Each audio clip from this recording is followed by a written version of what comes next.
আমাদের বেসিক্যালি দাবিটা হচ্ছে আমরা এলজিআরডি মন্ত্রণালয়ের অধীনে আরবান পরিবার নামে একটা ছিল আরবান প্রাইমারি হেলথ কেয়ার, সেখানে আমরা চাকরি করতাম এবং আমরা এটা শহর থেকে শহরতলিতে, গ্রাম থেকে গঞ্জে এবং পাড়া থেকে বস্তিতে সব জায়গায় গিয়ে আমরা এই সেবাটা দিয়ে আসছি এবং এটা এলজিআরডি মন্ত্রণালয়ের অধীনস্থ ছিল। এখন এইটা এলজিআরডি মন্ত্রণালয় থেকে স্বাস্থ্য মন্ত্রণালয়ের অধীনে যাচ্ছে। এখন স্বাস্থ্য মন্ত্রণালয়ের অধীনে যখন যাচ্ছে, স্বাস্থ্য মন্ত্রণালয় বলতেছে যে আমরা শুধুমাত্র অনফর বিল্ডিং গুলো নিব।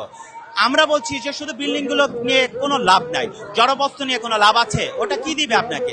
ওটা দিন শেষে কিছুই দিবে না।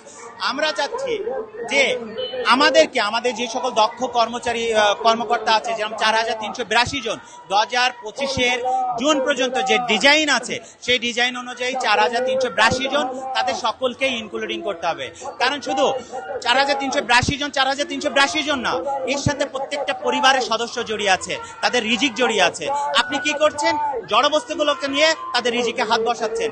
এটা তো আসলেই আমার কাছে প্রশ্ন থেকে যায় যে আমাদেরকে কেন বাদ দেওয়া হচ্ছে। এই জন্য আমরা এলজিআরডি মন্ত্রণালয়কে বলছি, আমরা স্বাস্থ্য মন্ত্রণালয়কে বলছি, আমরা মাননীয় প্রধানমন্ত্রীর দৃষ্টি আকর্ষণ করছি যে মাননীয় প্রধানমন্ত্রী যেখানে বাংলাদেশের বেকার সমস্যা একটা বৃহৎ আকারে ধারণ করেছে, যেখানে বাংলাদেশের মাটি আর বেকারত্বের ভার বহন করতে পারছে না, তারা যদি আজকে কথা বলতে পারতো তাহলে চিৎকার করে বলতো যে বাংলাদেশে বেকার আর জন্ম দিও না। সেখানে আপনি এই সকল 4382 জন যারা দক্ষ কর্মী, যারা 27 বছর ধরে শ্রম দিয়ে যাচ্ছে, যারা 10 বছর ধরে শ্রম দিয়ে যাচ্ছে, যারা 5 বছর ধরে শ্রম দিয়ে যাচ্ছে, আপনি তাদেরকে কিভাবে বাদ দিয়ে শুধুমাত্র জড় পদার্থ বিল্ডিং নেওয়ার আশা করতে পারেন?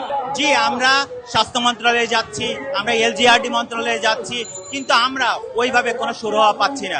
দেখেন, আমাদের স্ব কর্মস্থানে শুধুমাত্র বিল্ডিং না, আমরা বিল্ডিং এর বাইরেও আমরা ভাড়া করা বিল্ডিং দিয়েও চালাই, সেগুলোও চালাচ্ছি, শুধুমাত্র বিল্ডিং গুলো নিচ্ছে, কিন্তু আমাদের যেগুলো ভাড়া করে চালাচ্ছি সেগুলোর কোনো খোঁজ খবর নাই। আমরা চাচ্ছি যে আমাদের যেখানে যা আছে প্রত্যেকের কর্মসংস্থান নিশ্চিত করে এবং সেই সাথে সাথে আমাদেরকে চাকরি স্থায়িত্বকরণ করে আমাদের দাবি দেওয়া সবগুলোই মানতে হবে।